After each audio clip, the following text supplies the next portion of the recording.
Hey everyone, Kyle Dwyer here with TNT Properties Real Estate. Today I want to talk about vacation rentals. What's the big deal? It feels like it's a very popular way to invest in real estate lately. So one thing that I wanted to talk about is it worth it, right? Is it something that will be more lucrative than something like a long-term rental? So let's clarify what the difference is, right? Vacation rentals are very, very short term. You're talking to, you know, 1 to 2 weeks. One day up to 2 weeks, typically around there. Even up to a month sometimes. But long-term rentals you're typically that 6 to 12 months or even 24 months at a time. So can it be more lucrative? Yes, but it also can be more detrimental. So you got to play it safe here. Not safe. You got to play the game right. So when it comes to a vacation rental, most people think Airbnb or VRBO or Verbo or one of those sites that allow you to lease the property temporarily for a short amount of time.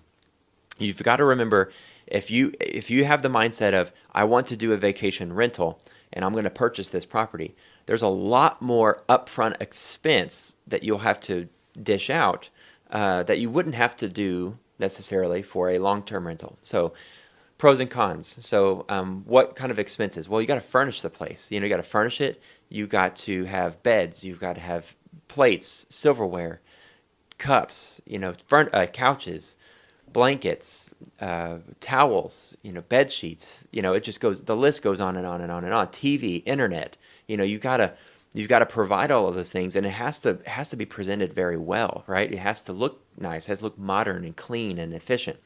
Because that's what's going to attract those renters to the property. Also, amenities, right? Does the property have a pool?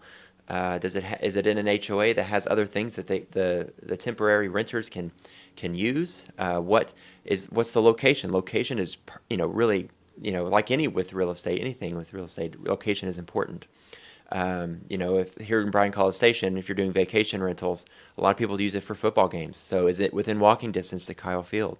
What other events are happening around here? So a lot of vacation rentals are really big in beach areas, right? So that to me would make more sense to have a vacation rental near a beach or a high tourist area.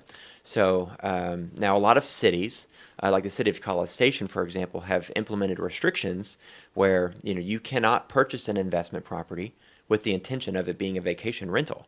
It has to be your homestead, right? Meaning the place that you live. It can only be a vacation rental if it's a place that you actually live in, unless you've been grandfathered in. So the city of Bryan hasn't implemented this, but College Station has. So you've got to keep all of that in mind, right? So, but with that said, you also, well, in addition, you have a lot more turnover, right? So sometimes you'll have a person who stays 1 or 2 days. So then you have to, once they get out, you have to clean the property. So it's just a lot of mini make-ready turnovers that you're doing. Whereas with a long-term rental, you have it once a year, maybe once every 2 years or longer, right? So, and it's not as consistent either, right? However, it can be more lucrative if you're in a prime location where, you know, the demand for it is there, right? So, A&M football games or Santa's Wonderland or there's so many things that get going on in Bryan College Station that would attract someone to a vacation rental, and it seems that people would prefer that over something like a hotel. It's a little bit more private, a little bit more, not so commercial. So now, what I would recommend as an investor is to get your feet wet if you haven't stepped into the vacation rentals arena, is to use your homestead as a vacation rental and try it out. Does it make you a little bit uncomfortable?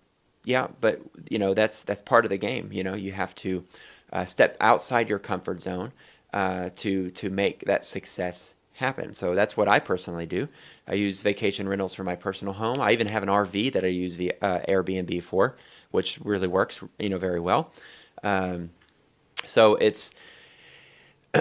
It's just one of those things you're just gonna have to try out and test out. I'm a huge fan of variety, so not just long-term rentals, but also do something with vacation rentals. Don't put all your eggs in one basket when it comes to real estate. Don't just do all vacation rentals, and don't just do all long-term rentals. But beyond that, invest in single family, small multifamily, large multifamily, homeplexes, condos, townhomes, just expand the variety of what it is you invest in and the type of investments you do, and you will find the success that it will naturally come. So I don't know. I feel like VRBOs or VRBOs, Airbnbs, vacation rentals, I don't know if it's a hype and it's something that's temporary. Who knows? It might take the hotel business out of, the hotel industry out of business one day. Who knows? Just like Uber taking taxis out of business.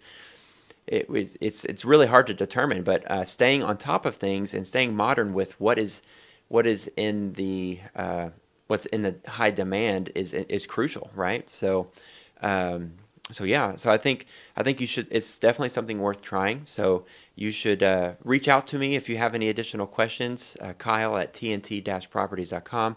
You can also go to our website, which is tnt-properties.com. Thanks, guys.